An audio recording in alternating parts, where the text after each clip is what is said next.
It's the kind of question you're not supposed to be able to ask for 80 years and still get no answer. Walk through certain corners of the Midlands even now, and you might find it scratched into brick, half faded under decades of rain. Who put Bella in the Wych Elm? Nobody knows who wrote it. Nobody has ever known. And whoever did write it knew something they had absolutely no business knowing. Let's go back to where it actually started, April 1943. Britain is in the middle of the war, and that means something specific if you lived through it. Blackout curtains nailed over every window, ration books guarded like gold, and boys roaming the woods at dusk not for fun, but because there simply wasn't enough food on the table. 4 lads from the Hagley area, Bob Farmer, Thomas Willits, Bob Hart, and Fred Payne, were doing exactly that. Poaching, bird nesting, whatever you want to call it, in a stretch of private woodland called Hagley Wood, on land belonging to Lord Cobham's estate in Worcestershire. There was an old wych elm standing there, the kind of tree that's been rotting hollow for years, the sort you'd expect a bird to nest in. Bob Farmer climbed up, reached into the dark of the trunk expecting to find eggs. What he pulled out was a human skull, brown hair still clinging to it. The 4 of them didn't call the police that day. They didn't even tell each other's families. They made a pact, a child's pact, the kind sealed on nothing more than fear to never speak of it again. Not because of what they'd seen, but because of what they'd been doing when they saw it.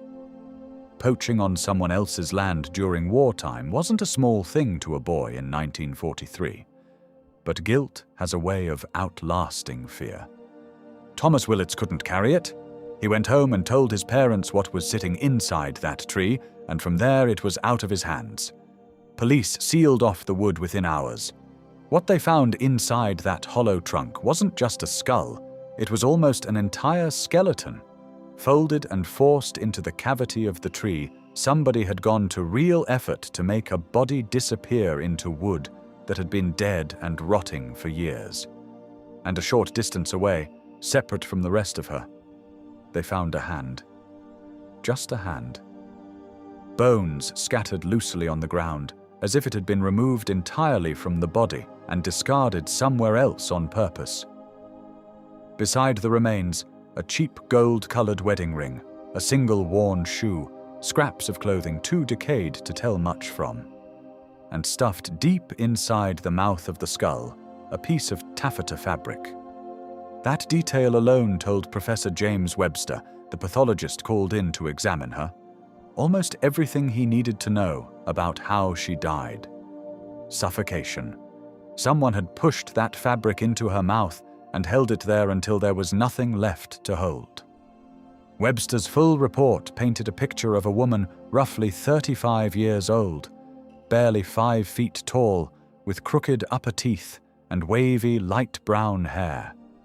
She had given birth at some point in her life, and by the state of decomposition, she had been dead for at least 18 months before those 4 boys ever found her, which placed her death sometime around late 1941, in the thick of the war, in the dark of the blackout, when nobody walking the streets at night could see a thing past their own front step. And here's where it gets properly unsettling.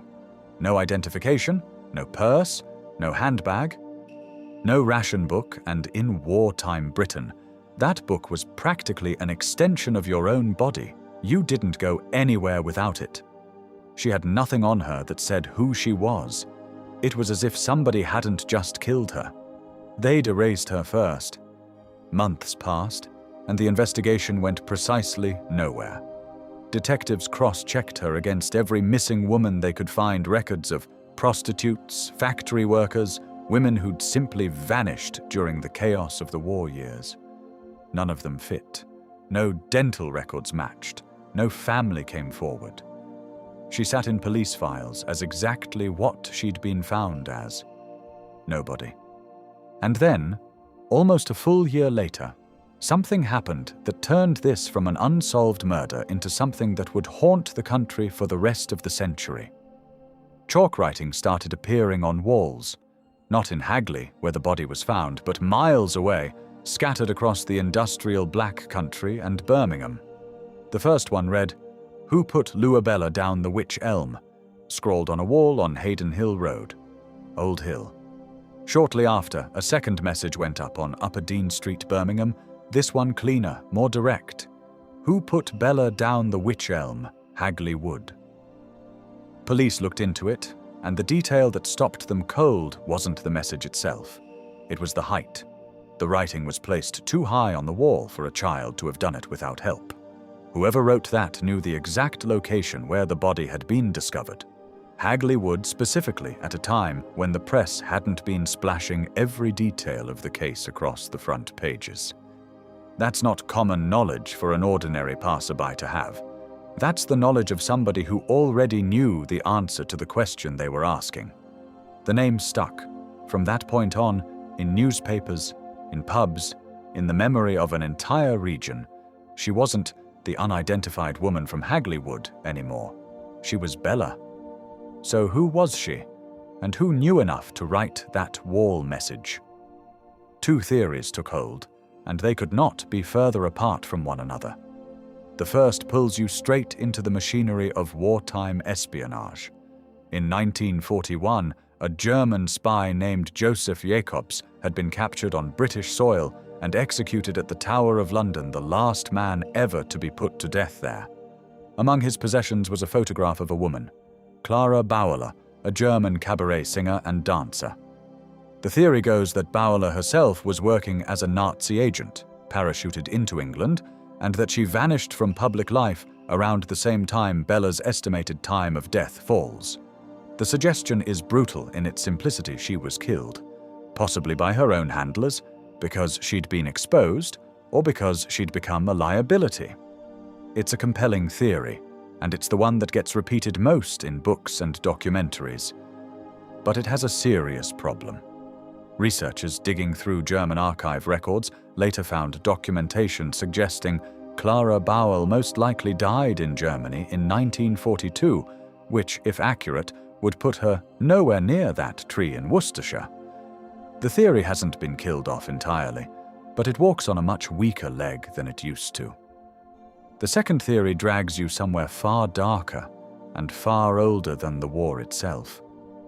The detail that won't let this one go is the hand removed from the body, buried separately, deliberately apart from the rest of her. In English folk tradition, there's a grim practice tied to something called a hand of glory, a severed hand from the dead, used in old occult ritual. The location only feeds the idea further. Directly opposite Hagley Wood sits Witchbury Hill, a place already wrapped in generations of local rumor about witchcraft long before Bella was ever found. And just 2 years later, in 1945, a farmer named Charles Walton was murdered nearby in Lower Quinton in a manner that echoed centuries-old methods once associated with executing suspected witches. Two unrelated deaths, separated by miles and circumstance, and yet, somehow, the same shadow seemed to fall across both of them. A spy ring on one side, a blood ritual on the other, and in the middle of it, a woman with no name, no papers, and a hand that had been taken from her on purpose. Here's the part of this story that makes detectives want to put their heads through a wall. Bella's bones, the only physical evidence that could ever have told us who she really was, were sent off to the University of Birmingham for further study. And at some point in the years that followed, they simply disappeared. No clear record of where they went, no formal disposal, no transfer paperwork that anyone can point to with certainty. They were there, and then they weren't. Which means that even today, with everything modern forensic science can do, DNA profiling, isotope analysis, all of it, there is nothing left of Bella to test. The one door that could have closed this case forever was shut a long time ago, and nobody even remembers who closed it. That didn't stop people from coming forward with their own version of the truth. In 1953, a decade after the discovery, a woman named Una Mossop walked into a police station with a story. She claimed her former husband, Jack Mossop, had confessed to her that he and a Dutch acquaintance had killed a woman during some kind of occult ceremony, and that the experience had haunted Jack so badly he ended up in a psychiatric institution, where he later died. It's a story that lines up almost too neatly with the witchcraft theory everyone already wanted to believe. The problem is, the details don't hold together against what the pathologist had already established. The timeline doesn't match, and key facts about the victim don't line up either. Most researchers treat it the way you'd treat a confession given a decade late, second-hand, from someone with their own motives. Interesting. Not proof. And that, in the end, is the real shape of this case. Not a solution. A pile of almost answers that all collapse the moment you push on them. The strangest part is that the story never agreed to end. The graffiti kept coming back. Long after the original chalk messages faded off those black country walls, the same question kept reappearing most persistently on the Hagley obelisk, the stone monument standing on the hill almost directly across from the wood where she was found. Decades later, into the 1970s, the 1990s, and beyond, somebody, somewhere, kept writing it again. As recently as 2020, fresh paint went up near that obelisk. This time, someone had altered the wording, swapping who for hers. Nobody has ever been caught doing it. Nobody has ever claimed it. It's entered a strange kind of folklore loop, where the question has outlived everyone who might have known the actual answer.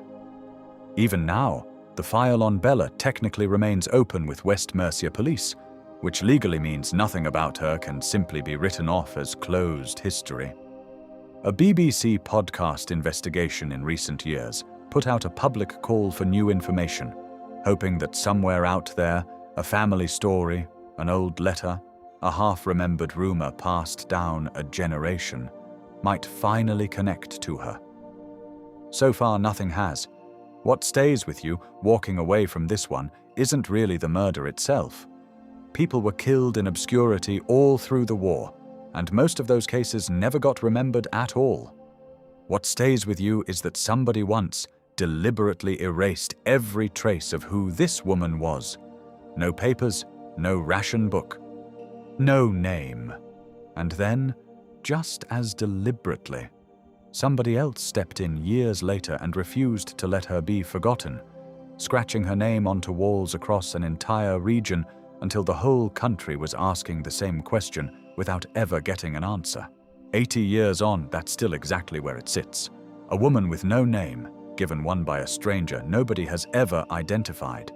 If you've got a theory of your own spy, ritual, something else entirely, drop it in the comments, because this is one of those cases where the audience sometimes notices things the official files never did.